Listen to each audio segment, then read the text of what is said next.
Hello BookTube, this is part 33 of my 2022 library tour, Science Fiction and Fantasy 10.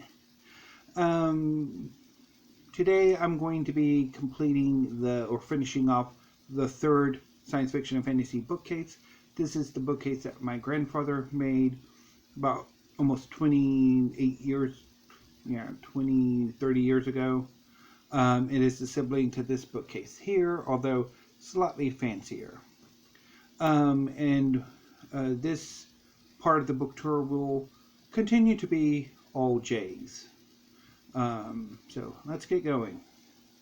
The first two books are more novels by Jin Yong, whose real name was Louis Cha. He was a Hong Kong writer of wuxia novels and also a newspaper publisher, or he was involved in newspapers in Hong Kong and wrote a number of seminal works of wuxia, which is a Chinese genre of fiction that deals in mostly historical acts of martial prowess through the martial arts in a fantastical form of martial arts. But anyway, so first up is Fox Volant of the Snowy Mountain. This is the first novel by Jin Yong I ever read, and the first one I ever bought.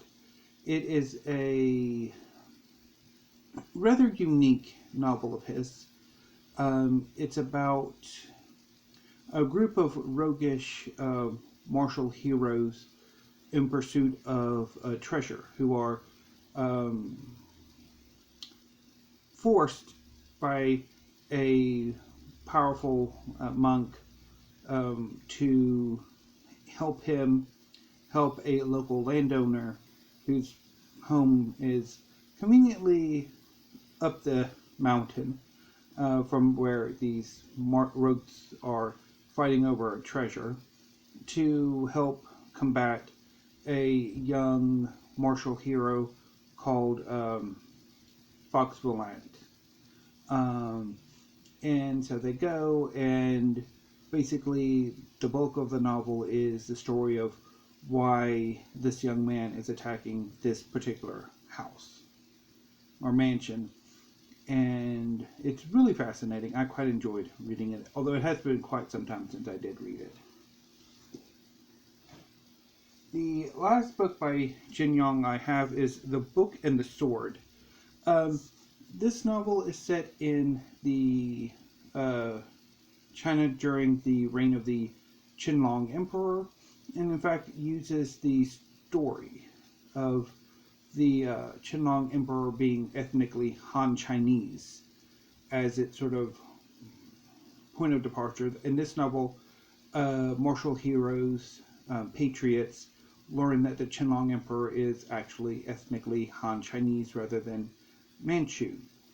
And so they basically kidnap him and try to forcibly encourage him to embrace being Han Chinese, which, of course, the Qianlong Emperor weasels out of and eventually reneges on. I haven't read this yet, but I do hope to get to it eventually. Next is Black Dog by Kb Johansen. I picked this book up a few years ago. I think there was a write-up about it or one of its sequels on Blackgate magazine that I found intriguing, and I wanted to kind of check out the series, so I bought this first volume. And haven't gotten around to it yet. I really need to. The next three books are all by Johnston. First up is The Traitor God. This is the first book in a duology, or at least for now it's a duology. It's about a roguish sorcerer wizard who fled his home city-state under mysterious circumstances, who returns when he feels that one of his best friends has been murdered.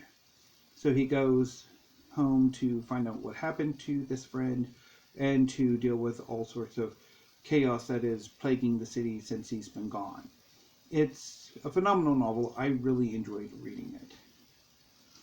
And I also quite like the sequel, God of Broken Things, in which the main character is a bit more respected and is forced to take a journey to his mother's homeland to look into the rising threat that's kind of plaguing his home city state. I quite like this one, although the journey to his mother's homeland's a bit not as good, I don't think. I mean, it's good, but I didn't like it as much as I did the Traitor God. But it's still really good. And then the third novel by Cameron Johnston that I have, and the one that just came out late last year, is the Maleficent Seven. This is, of course, inspired by the Magnificent Seven or Seven Samurai, in which 7 individuals unite to protect a small village. In this case, the 7 are evil people who were generals for a dark lord, or in this case a dark lady type figure, who decades before the novel opens, at the cusp of her victory, she abandons her army to defeat. And decades later, she reassembles the band to fight a new rising threat. And of course, some of these 7 have their own agendas. So I read it, or I had to go at it late last year, and I did bail on it. I thought it was a bit repetitive, and quite frankly, you could probably just as well watch Magnificent Seven or Seven Samurai. Which is always the problem with these sort of risks. But anyway, I'll probably come back to this eventually, but I don't know when. Next is a book that I'm not entirely sure why I have, what possessed me to pick this up, and that is Solari by Michael Johnston. This is the first book in an epic fantasy series. I think the sequel came out late last year. And this novel at least opens with a young man who has spent most of his life imprisoned as a sort of means to keep his conquered father loyal. I checked it out from my library at least twice, bailed on it within the first chapter. I don't know why I ended up buying it, except for the fact that it was like 99 cents to $1.45, which still, even with shipping and handling, it wasn't that much. So it's probably why I picked it up, but I haven't gotten to it since. And yeah, I probably should just go ahead and send it on its way. Would be the sensible thing for me to do. Next is Have Mercy by Jada Jones and Danielle Bennett. I think I picked this book up again. I saw a write-up on Blackgate and thought it sounded intriguing. Picked it up for not much money, and haven't gotten around to it yet. So the last chunk of books on this shelf are all by Robert Jordan. Robert Jordan was a seminal writer of fantasy, most famous for his long series, The Wheel of Time. But also earlier in his career, before The Wheel of Time, he actually wrote Conan pastiches for Tor. In the 80s and early 90s, Tor published a series of Conan pastiches by a number of writers. I've already shown you 2 of them. One by Leonard Carpenter, the other by Roland Green. And I have all of them by Robert Jordan and 2 omnibus editions. This is the Conan Chronicles. This one includes Conan the Invincible, Conan the Defender, and Conan the Unconquered. I think I've read all of them. I'm pretty sure I've read all of them. Or if not all of them, then most of them. And this is the further Chronicles of Conan. And this one includes Conan the Magnificent, Conan the Triumphant, and Conan the Victorious. Which again, I think I've read all of them. Or most of them. So yeah, this includes all of them except for, I think maybe, well, I know for sure it doesn't include the adaptation of, or the novelization of Conan the Destroyer. Robert Jordan did write a novelization of Conan the Destroyer, the second of the Arnold Schwarzenegger Conan movies. Which I actually did read too. And so to conclude this part of the tour, I'll be showing you some of the Wheel of Time novels I have. This is book 1, The Eye of the World. This is book 2, The Great Hunt. This is book 3, The Dragon Reborn.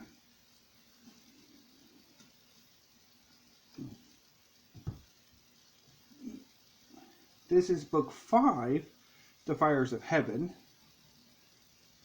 And they're steadily getting bigger. This is book 7, Crown of Swords. Oh yeah, it's a Storm of Swords. For a second I'm like, wait a minute, isn't that the title of a Song of Ice and Fire novel? Anyway, and this is The Path of Daggers, book 8. Which I think I read sometime in the... when did this come out? So I'm pretty sure I read this in like the late 90s or early 2000s when I was a teenager. Yeah, would have been sometime in the very late 90s or early 2000s.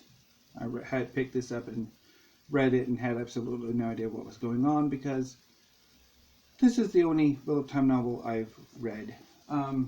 So I picked up these Wheel of Time novels from either the Friends of the Library Books on Nook or from Golden's, largely because a part of my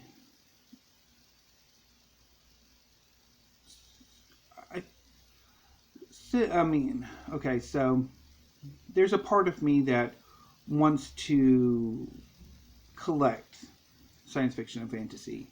And that means collecting the major works of science fiction and fantasy.